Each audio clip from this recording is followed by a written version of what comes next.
This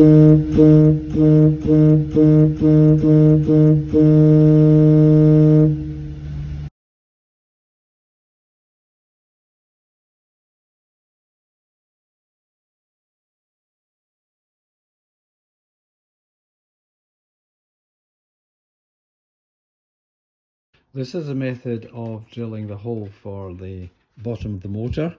What we want to end up with is a piece like this with a nice neat hole. If you use a drill press and drill all the way through, it can break out and make a mess of the hole on the underside. So what I've done is prepared a jig, and you place the blank in that position there and then drill almost through so that the point of the drill is through from the underside, and then you can turn it over and drill again, and then you get a nice clean cut. So here's the demo. There's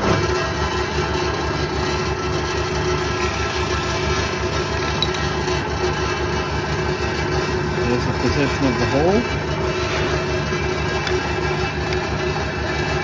Normally I would hold the piece of wood with my hand, but I'm holding the phone, and then we drill through that way.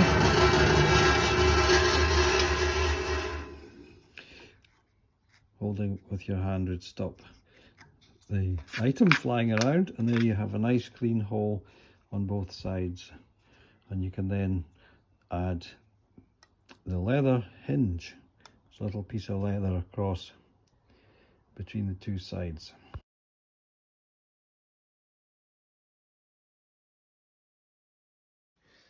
So this is the next stage in gluing up the pneumatic motors. Previously the motor was glued with the leather on one side.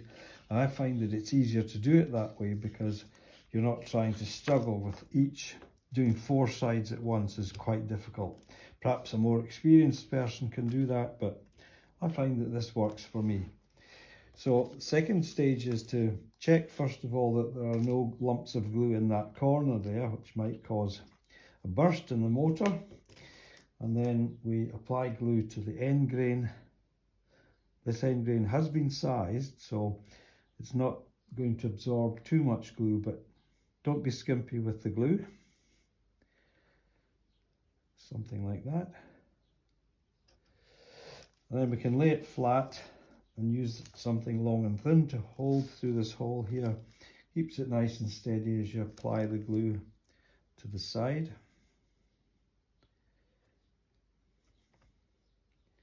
Again, try to get a good coat without having it too thick.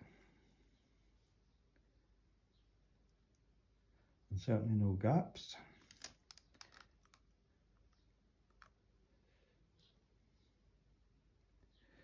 Most important to get the ends.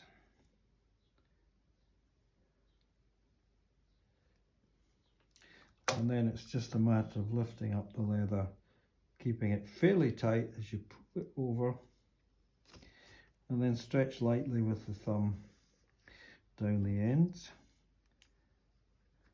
and also once more on the side. Having done that, hold on to it at the hinge end and lift up. And we can now glue the very end part. So again, some more glue on the end grain.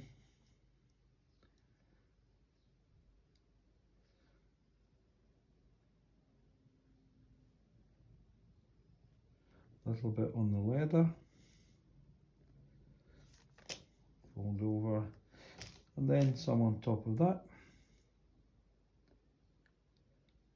Giving a double flap at the end, double seal. Finally,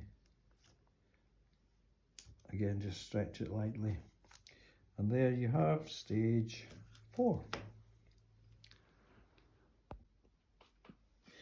The base of the motor is covered by some thick paper. This is lining paper for walls.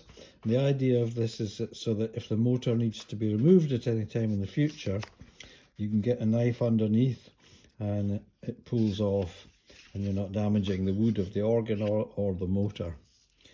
So I'm punching holes in these using this Bourne punch set, and having cut some shapes over size, I can mark roughly where the hole goes.